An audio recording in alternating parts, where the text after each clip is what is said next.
Selamat malam sejahtera, shalom ibu bapak saudara-saudara jemaat sejahtera di DKI Jakarta yang diberkati Tuhan. Salam sehat semua. Mari membaca Alkitab. Pembacaan Alkitab kita malam hari ini terambil dalam surat Paulus kepada jemaat di Roma, pasalnya yang pasal 7 dan 8. Mari kita siapkan Alkitab kita satu di dalam doa. Bapa di sorga, terima kasih untuk penyertaan Tuhan sepanjang hari ini. Kini kami ada di malam hari ini, kami menaikkan doa syukur atas semua penyertaan Tuhan. Kami mau serahkan diri kami sebelum kami masuk dalam tidur malam kami untuk membaca bagian dari Alkitab yang berintikan firman Allah. Karuniakan Roh Kudus-Mu yang memberi kami kekuatan sehingga kami fokus dalam pembacaan Alkitab.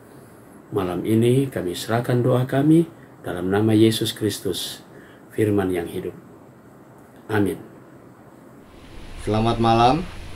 Bacaan Alkitab pada hari ini diambil dari Roma pasal 7 dan pasal 8. Pasal yang ke-7. Arti hukum Taurat. Apakah kamu tidak tahu, saudara-saudara, sebab aku berbicara kepada mereka yang mengetahui hukum, bahwa hukum berkuasa atas seorang selama orang itu hidup. Sebab seorang istri terikat oleh hukum kepada suaminya selama suaminya itu hidup. Akan tetapi apabila suaminya itu mati, bebaslah ia dari hukum yang mengikatnya kepada suaminya itu. Jadi selama suaminya hidup, ia dianggap berzina kalau ia menjadi istri laki-laki lain. Tetapi jika suaminya telah mati, ia bebas dari hukum, sehingga ia bukanlah berzina kalau ia menjadi istri laki-laki lain. Sebab itu, saudara-saudaraku, kamu juga telah mati bagi hukum Taurat oleh tubuh Kristus, supaya kamu menjadi milik orang lain, yaitu milik Dia yang telah dibangkitkan dari antara orang mati, agar kita berbuah bagi Allah. Sebab waktu kita masih hidup di dalam daging, hawa nafsu dosa yang dirangsang oleh hukum Taurat bekerja dalam anggota-anggota tubuh kita, agar kita berbuah bagi maut. Tetapi sekarang kita telah dibebaskan dari hukum Taurat, sebab kita telah mati bagi Dia yang mengurung kita, sehingga kita sekarang melayani dalam keadaan baru menurut roh dan bukan dalam keadaan lama menurut huruf hukum Taurat. Jika demikian, apakah yang hendak kita katakan? Apakah hukum Taurat itu dosa? Sekali-kali tidak. Sebaliknya, justru oleh hukum Taurat aku telah mengenal dosa, karena aku juga tidak tahu apa itu keinginan kalau hukum Taurat tidak mengatakan jangan mengingini. Tetapi dalam perintah itu dosa mendapat kesempatan untuk membangkitkan di dalam diriku rupa-rupa keinginan. Sebab tanpa hukum Taurat dosa mati. Dahulu aku hidup tanpa hukum Taurat, akan tetapi sesudah datang perintah itu, dosa mulai hidup. Sebaliknya, aku mati, dan perintah yang seharusnya membawa kepada hidup ternyata bagiku justru membawa kepada kematian. Sebab dalam perintah itu, dosa mendapat kesempatan untuk menipu aku, dan oleh perintah itu, ia membunuh aku. Jadi, hukum Taurat adalah kudus, dan perintah itu juga adalah kudus, benar dan baik. Perjuangan hukum Taurat dan dosa. Jika demikian, adakah yang baik itu menjadi kematian bagiku?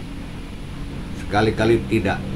Tetapi supaya nyata bahwa ia adalah dosa, maka dosa mempergunakan yang baik untuk mendatangkan kematian bagiku, supaya oleh perintah itu dosa lebih nyata lagi keadaannya sebagai dosa.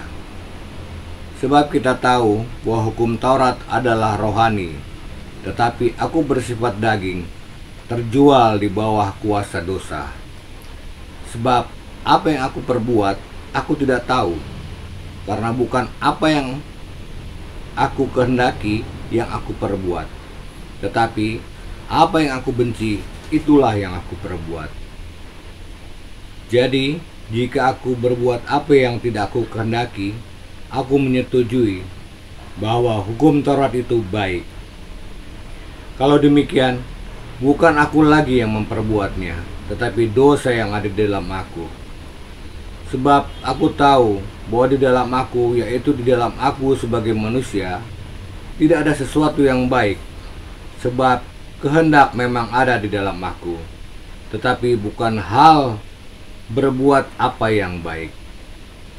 Sebab bukan apa yang aku kehendaki, yaitu yang baik, yang aku berbuat, melainkan apa yang tidak aku kehendaki, yaitu yang jahat, yang aku perbuat. Jadi, jika aku berbuat apa yang tidak aku kehendaki, maka bukan lagi aku yang memperbuatnya, tetapi dosa yang diam di dalam aku. Demikian aku dapati hukum ini, jika aku menghendaki berbuat apa yang baik, yang jahat itu ada padaku. Sebab di dalam batinku, aku suka akan hukum Allah, tetapi di dalam anggota-anggota tubuhku, aku melihat hukum lain yang berjuang melawan hukum akal budiku, dan membuat aku menjadi tawanan hukum dosa yang ada di dalam anggota-anggota tubuhku. Aku manusia celaka, siapakah yang akan melepaskan aku dari tubuh maut ini? Syukur kepada Allah oleh Yesus Kristus, Tuhan kita. Jadi dengan akal budiku, aku melayani hukum Allah, tetapi dengan tubuh insaniku, aku melayani hukum dosa. Pasal 8. Hidup oleh Roh. Demikianlah sekarang tidak ada penghukuman bagi mereka yang ada di dalam Kristus Yesus. Roh yang memberi hidup telah memerdekakan aku dalam Kristus dari hukum dosa dan hukum maut. Sebab apa yang tidak mungkin dilakukan hukum Taurat karena tak berdaya oleh daging, telah dilakukan oleh Allah dengan jalan mengutus anaknya sendiri dalam daging, yang serupa dengan daging yang dikuasai dosa karena dosa. Ia telah menjatuhkan hukuman atas dosa di dalam daging, supaya tuntutan hukum Taurat digenapi di dalam kita, yang tidak hidup menurut daging, tetapi menurut Roh. Sebab mereka yang hidup menurut daging memikirkan hal-hal yang dari daging.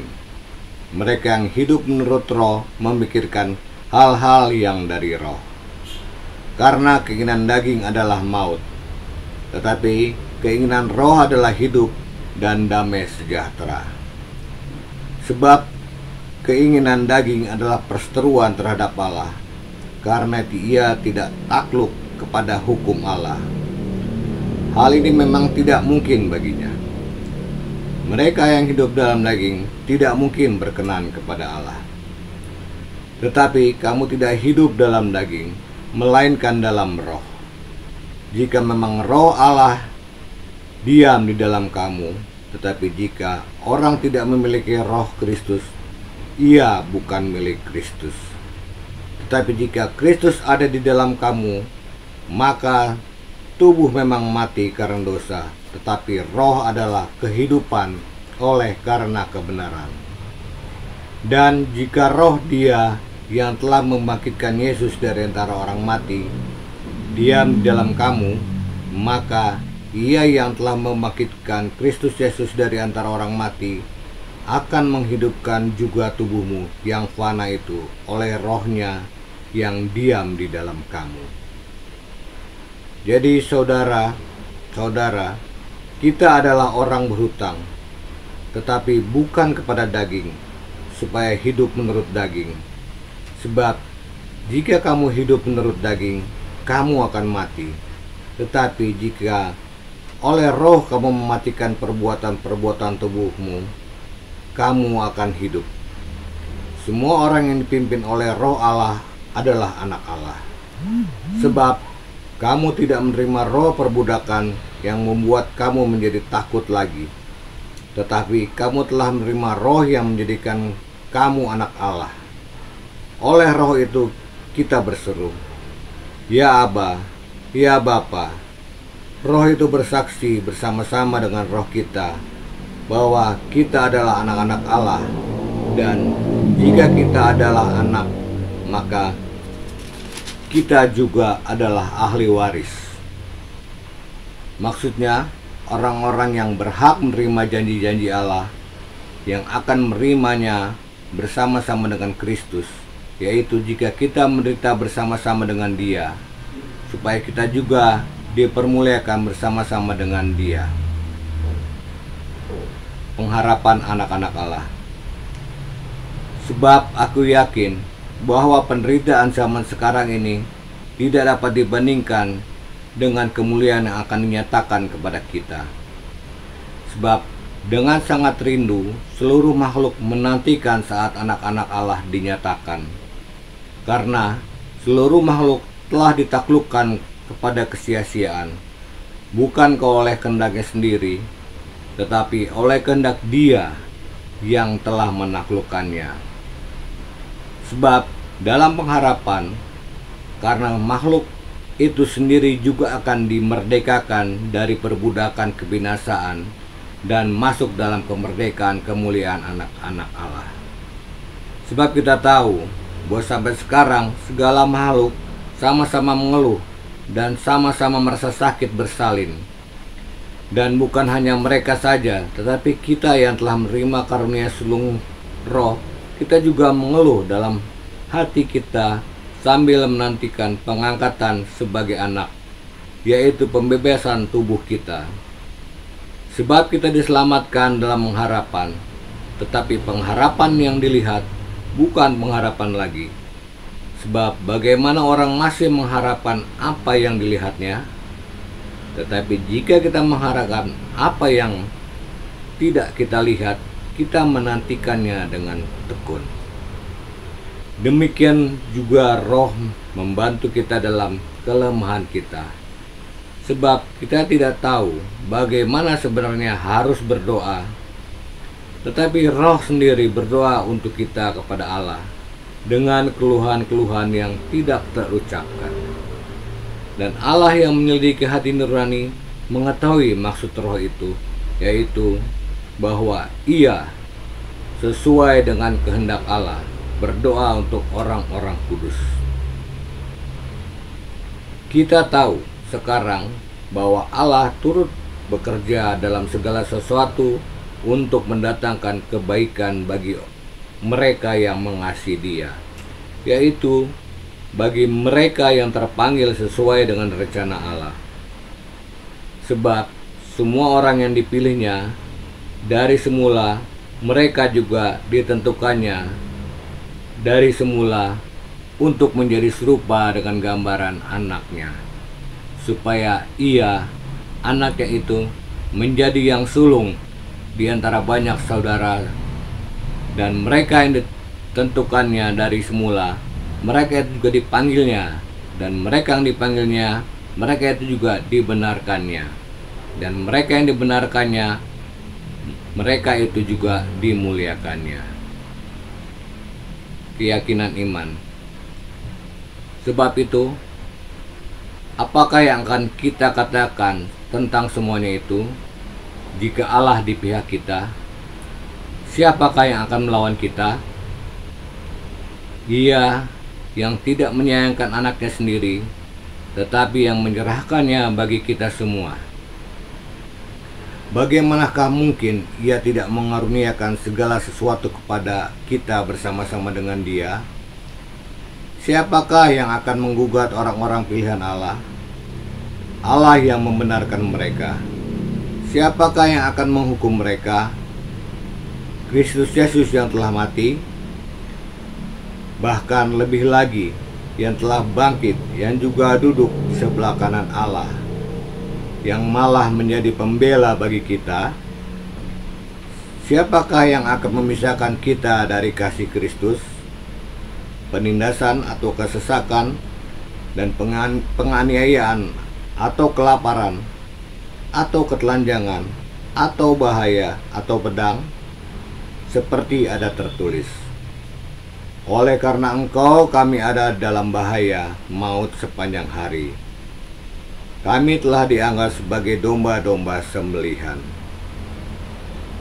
Tapi dalam semuanya itu, kita lebih daripada orang-orang yang menang oleh Dia yang telah mengasihi kita. Sebab aku yakin bahwa baik maut maupun hidup, baik malaikat-malaikat maupun pemerintah-pemerintah, baik yang ada sekarang maupun yang akan datang, atau kuasa-kuasa, baik yang di atas maupun yang di bawah, ataupun suatu makhluk-makhluk lain, tidak akan dapat memisahkan kita dari kasih Allah yang ada dalam Kristus Yesus Tuhan kita. Demikian pembacaan Alkitab. Mari kita berdoa. Bapa di surga, terima kasih untuk segala penyertaan Tuhan. Tuhan memberkati kami semua. Saatnya kami akan memasuki tidur malam kami. Tuhan rangkulah kami, Tuhan jagalah kami, agar kami semua dapat tidur dengan baik. Besok pagi kami boleh bangun kembali dengan kekuatan tubuh yang berasal dari Tuhan, untuk kami memulai dengan firman-Mu dan kami berkarya seturut dengan kehendak-Mu. Kami juga menyerahkan di malam ini jemaat sejahtera, tiap pribadi, tiap keluarga. Inilah doa syukur kami ya Bapa. Kami naikkan semuanya di dalam nama Tuhan Yesus, Juru Selamat kami yang hidup. Amin. Selamat malam, selamat beristirahat. Tuhan memberkati saudara.